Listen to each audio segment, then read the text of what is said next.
Good morning, students. We are study BSc second year Zoology. Part first, Animal Diversity.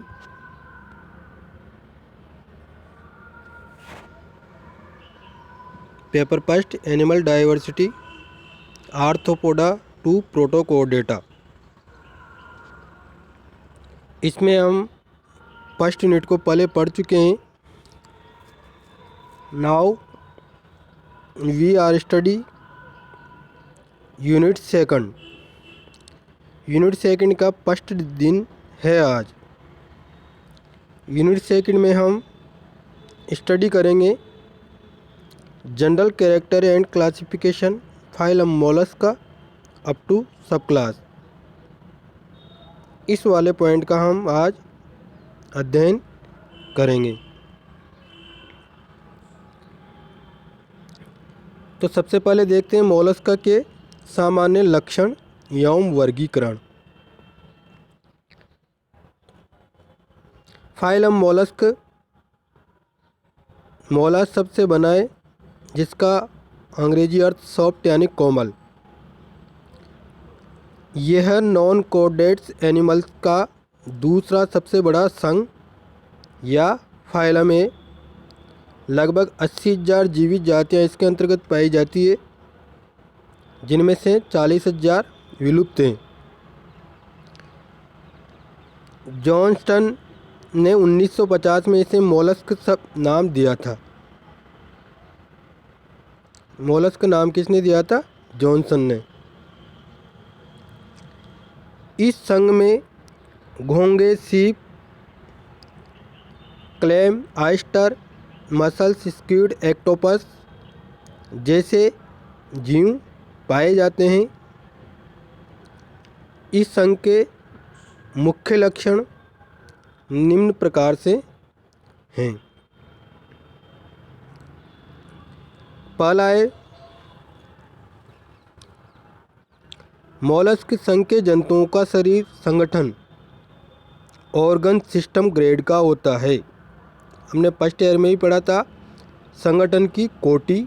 इस आधार पर जंतु कोशिकीय प्रकार के थे. कोशिकीय कोटि, फिर कोशिका उत्तकीय कोटि, फिर उत्तकीय कोटि, फिर उत्तकीय अंग कोटि,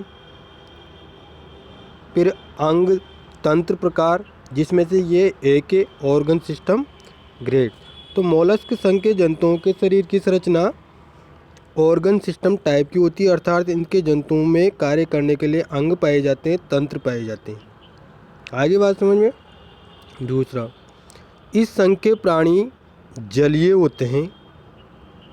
ये स्वच्छ जल में भी पाए जा सकते हैं, ये समुद्री जल में भी पाए जाते हैं, और कुछ एक एनिमल स्थलवासी होंगे, अधिकतर जलीय होते हैं.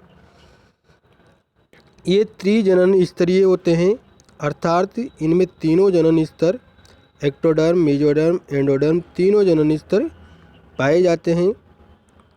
ये सिलोमेट होते हैं, अर्थात इनमें गुहा पाई जाती है, सिलोम पाई जाती है, तथा सम्मिति इनमें बायलैटरल द्विपार्श्व सम्मिति पाई जाती है. ठीक है. ये जनरल कैरेक्टर हम स्टार्टिंग में पढ़ते हैं और पूरे संघों के पढ़ते हैं हम, तो उनमें इन्हीं को बार बार लाया जाता है. तो ये द्विपार्श्व सम्मित रखने वाले प्राणी हैं. शरीर खंडविहीन होता है, अर्थात सेगमेंटेशन नहीं पाया जाता है. सिर्फ मोनोप्लेकोफोरा के मोलस्क प्राणियों में खंड, ये अपवाद है, इस वर्ग के प्राणियों में पाया जाता है, लेकिन फाइलम मोलस्क के अन्य प्राणियों में खंड नहीं पाए जाते हैं. ये प्रोटोस्टोमिया विभाग के सदस्य हैं, अर्थात ये प्रोटोस्टोम होते हैं. दो तरह के जीव हैं इस आधार पे भी, प्रोटोस्टोम और ड्यूटेरोस्टोम, है ना. तो ब्लास्टोफोर से मुख का निर्माण होता है, वो प्रोटोस्टोमिया कहलाते हैं, और गुदा का निर्माण होता है, वो ड्यूटेरोस्टोमिया कहलाते हैं. तो ये प्रोटोस्टोमिया प्राणी है. ठीक. नेक्स्ट है अपना छठा, इनका शरीर सॉफ्ट कोमल होता है जो कि इसके मोलस्क नाम से ही स्पष्ट है। नेक्स्ट है अपना सॉफ्ट शरीर, कोमल शरीर पर प्राय कैल्शियम कार्बोनेट का कवच पाया जाता है। तुमने देखा होगा ना, जो नदियों में सीप पाई जाती है, घोंगा पाया जाता है, उसके ऊपर बाहर कठोर आवरण होता है, उस आवरण को हम कवच या शेल कहते हैं। ठीक है, और ये किसका बना हुआ होता है? ये कैल्शियम कार्बोनेट का बना हुआ होता है। सामान्यतः कवच बाह्य कंकाल के रूप में होता है, इसको सबसे बाहर होता है तो बाह्य कंकाल ही कहेंगे, परंतु कुछ में ये अंतः कंकाल के रूप में भी पाया जाता है। बाह्य कंकालीय कवच एक कपाटीय यूनिवाल्व या द्विकपाटीय बाइवाल्व होता है। कुछ में कवक अविकसित होता है या अनुपस्थित हो सकता है। अब आते हैं इसके शरीर पर। इस संघ के जंतुओं का शरीर सामान्यतः शिर, प्रावार यानी मेंटल, फुट यानी पाद और आंतरांग पुंज में विसरल मांस में विभाजित होता है। तो कितने भाग हो गए इसके शरीर के? इसके शरीर के हो गए 4 भाग: सिर, हेड, प्रावार, मेंटल, पाद, फुट, आंतरांग पुंज और विसरल मांस। इस प्रकार इसका शरीर 4 भागों में बटा होता है। इसका जो पैर होता है, पाद, ये चौड़ा होता है, चपटा होता है, अत्यंत पेशीय होता है ना, जल्दी से अंदर घुसा लेता है, बाहर आ जाते हैं कछुए की तरह, है ना। और अधरीय होता है यानी नीचे की तरफ होता है। ठीक। आंतरांग पुंज पाद के ऊपर स्थित होता है। जो विसरल मांस है ये पैर के पाद के ऊपर स्थित होता है, जिसमें जीवन आवश्यक अंग परस्पर सटे हुए स्थित होते हैं। जिसमें जीवन के लिए आवश्यक जितने भी अंग होते हैं वह बिल्कुल नज़दीक नज़दीक सटे हुए पाए जाते हैं, है ना। विसरल मांस एक तरह से ही बोल जाए, जैसे अपनी बॉडी, मेन बॉडी है ना, जिसमें ये यहाँ अपने गर्दन से नीचे का हिस्सा, जिसमें किडनी, फेफड़े, हार्ट वगैरह सारा इस क्षेत्र में पाया जाता है। ऐसे विसरल मांस पैर के, इसके चौड़े पैर के चपटे से पैर के ऊपर पाया जाता है, जिसमें जीवन के लिए आवश्यक सभी प्रकार के अंग पाए जाते हैं।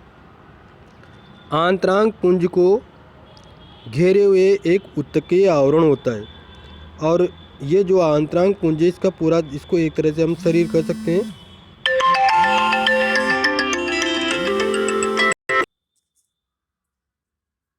हाँ, तो मैं बता रहा था तुम्हें, ये आंतरांग पुंज मतलब इसकी जैसे पूरी बॉडी है, जैसे अपना पूरा शरीर है, इसके ऊपर त्वचा पाई जाती है, वैसे इसके आंतरांग पुंज के ऊपर परिवार मेंटल पाया जाता है। ये मोलस्क का एक स्पेशल कैरेक्टर है, मेंटल का पाया जाना। प्रावार ग्रंथि युक्त होता है तथा कवच का स्रवण करता है। प्रावार में ग्रंथि पाई जाती है। तू न जा रहे हो गए?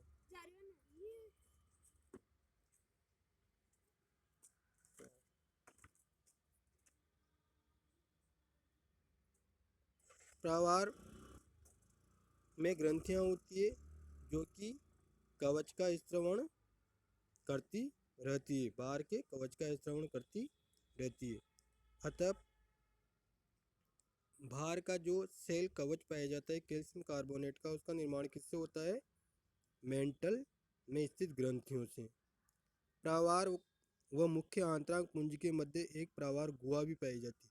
ये जो मेंटल पाया जाता है विसल मांस के ऊपर, इनके बीच में एक पतली सी गुहा होती है जिसको मेंटल कैविटी कहा जाता है।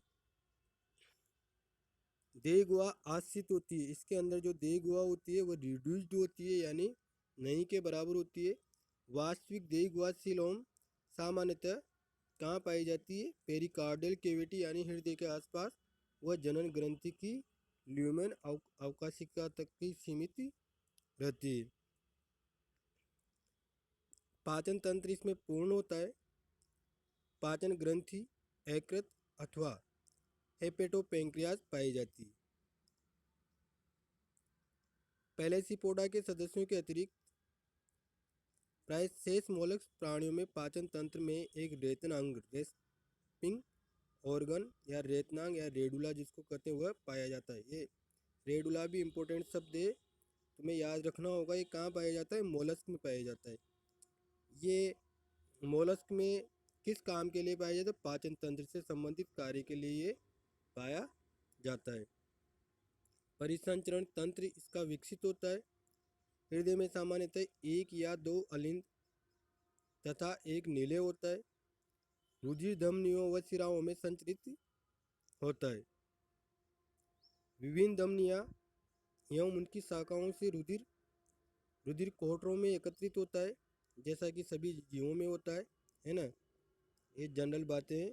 परिसंचरण तंत्र विकसित होता है। हृदय में सामान्यतः एक या दो अलिंद, एक नीले, रुधिर धमनियों सिराओं में बहता है, जनरली इन्हीं में बहता है। विभिन्न धमनियाँ एवं उनकी शाखाओं में रुधिर कोठरों में एकत्रित होता है, जहाँ रुधिर का सीधा संबंध उत्तकों से होता है। इसलिए धमनियाँ व सिराएं होते हुए भी इसे खुले प्रकार का परिसंचरण तंत्र कहेंगे, क्योंकि इसका सीधा संबंध उत्तकों से हो जाता है। वर्ग सेफेलोपोड में बंद प्रकार का परिसंचरण तंत्र पाया जाता है। ये इसका अपवाद है ना। मोलस्क का एकमात्र वर्ग सेफेलोपोड है जिसमें बंद प्रकार का परिसंचरण तंत्र पाया जाता है।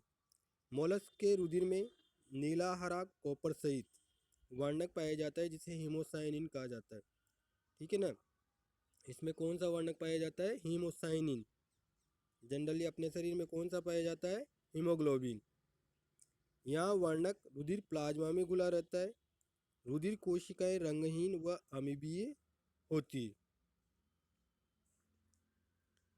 इसमें शोषणांग पाए जाते हैं। वह शोषणांग मेंटल, गिल या पुपुस या दोनों प्रकार के होते हैं। उत्सर्जन अंग होते हैं, वो मेटानेफ्रिडिया या वृक्क होते हैं। मेटानेफ्रिडिया या वृक्क होते हैं जो वास्तविक सीलोम वाहिनियाँ होती होती।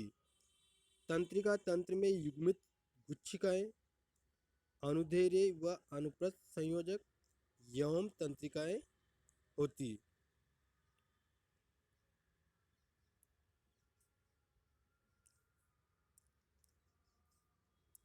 तंत्रिका तंत्र होता है, उसमें जो गैंग्लियन बोलते हैं जिसको युग्मित गुच्छिकाएं होती है, अनुदैर्ध्य व अनुप्रस्थ कनेक्टिव व नर्व्स होती है,